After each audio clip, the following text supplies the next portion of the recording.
주시는 하나님의 말씀은 마태복음 1장에서 4장까지의 말씀입니다. 마태복음은 신약 1페이지에 있습니다.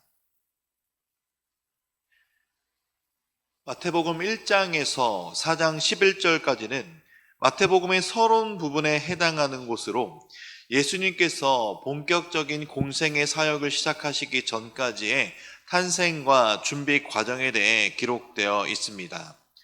그중 1장 1절에서 17절은 서론의 계시 부분으로 아브람과 다윗의 자손으로서의 예수 그리스도의 족보를 개관하고 있습니다.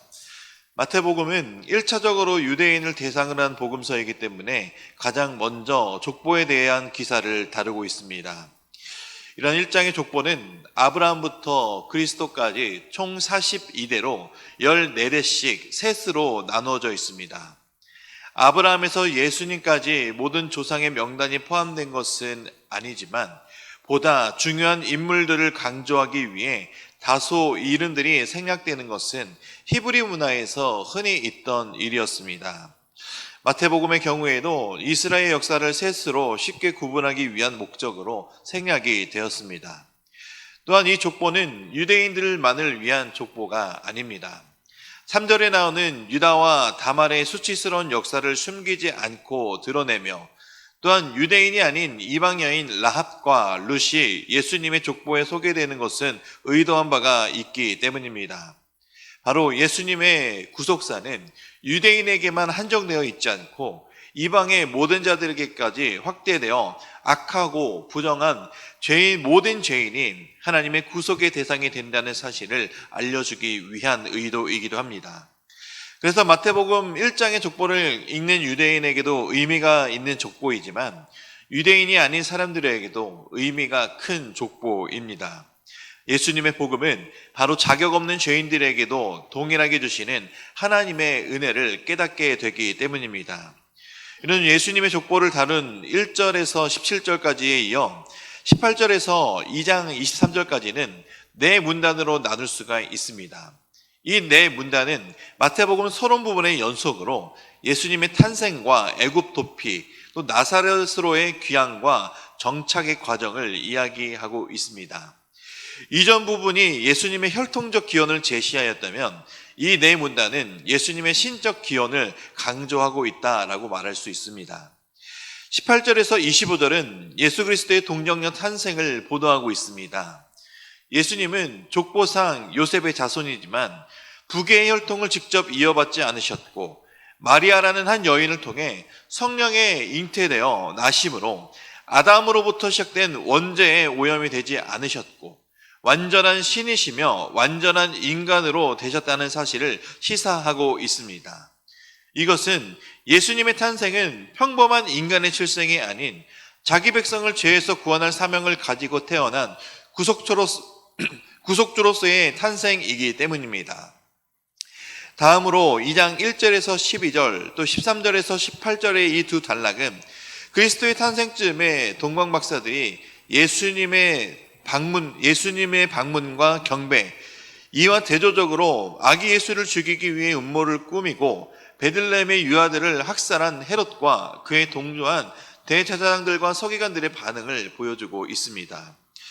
3장부터 4장 11절까지 이어지는 말씀은 마태복음의 서론의 종결 부분이자 30세의 청년의 나이로 성장하신 예수님께서 본격적으로 공생의 사역을 시작하시기 전 몇 가지의 사건을 기록하고 있습니다. 3장 1절에서 12절의 단락은 예수님의 그리스도로서의 선구자로서의 세례 요한의 사역에 대해, 또 3장 13절에서 17절의 단락은 예수님께서 요한에게 세례를 받으신 내용, 그리고 4장 1절에서 11절까지의 단락은 예수님께서 마귀에게 시험을 받으시고 승리하신 사건에 대해 다루고 있습니다. 이 세 가지 사건은 개별적인 사건들로서 각각 중요한 의미를 지니지만 모두 예수님의 공생의 사역의 시작을 위한 준비 과정이라는 점에서 공통적인 의미를 지니고 있습니다. 먼저 3장 1절에서 12절에서 이스라엘 백성들에게 회개를 선포하고 세례를 베푼 세례 요한의 사역은 그 자체로서보다 메시아의 길을 준비하는 선구자로서의 사역이라는 점에서 중요한 의미가 있습니다. 이어진 13장 13절에서 17절은 예수님께서 세례 요한을 찾아오셔서 세례를 받으시는 장면이 기록되어 있는데, 예수님이 세례를 받으신 것은 몇 가지 의미가 있습니다. 먼저 자신을 낮추심을 더욱 확증하기 위함입니다. 예수님께서는 성육신하신 것으로 자신을 낮추시는 것을 보여주셨지만, 죄인들이 받아야 할 세례를 예수님께서 직접 받으심으로 죄인의 자리에까지 자신을 낮추셨다라는 것을 보여주신 것입니다. 또한 후대의 교회가 세례 의식을 자신의 모범을 따라 지키도록 하기 위한 의미도 있습니다. 죄인들이 회개하여 죄 씻음을 받고 그리스도와의 연합을 이루게 되었다는 것을 확인하는 의식이 바로 세례라는 점에서 자신의 신분, 권리를 내세우지 않고 하나님의 구원의 의를 이루시기 위해 세례를 받으신 그 예수님의 본을 우리도 따라가고 있는 것입니다. 4장 1절에서 11절은 예수님이 사단에게 시험을 받으신 사건이 기록되어 있습니다. 예수님께서는 메시아로 오셨지만 사단의 유혹과 방해를 이길 수 없었다면 바로 메시아로서 그리스도로서의 직무를 성공할 수 없었기 때문입니다. 예수님은 아담과는 비교할 수 없는 열악한 신체적, 환경적 상황 속에서도 3번에 걸친 마귀의 시험을 모두 물리치시고 승리하심으로써 본격적인 공생애를 수행할 준비를 완수하신 것입니다. 이후 4장 12절에서 25절은 천국 복음의 전파로 시작하는 예수님의 공생애 사역의 출발과 베드로와 안드레와 야고보와 요한을 처음 제자로 부르신 사건, 그리고 갈릴리에서의 제1차 사역에 대한 요약 부분으로 이루어져 있습니다. 특히 4장 17절과 23절은 예수님의 사역의 요약이며 서론이라 할 수 있습니다.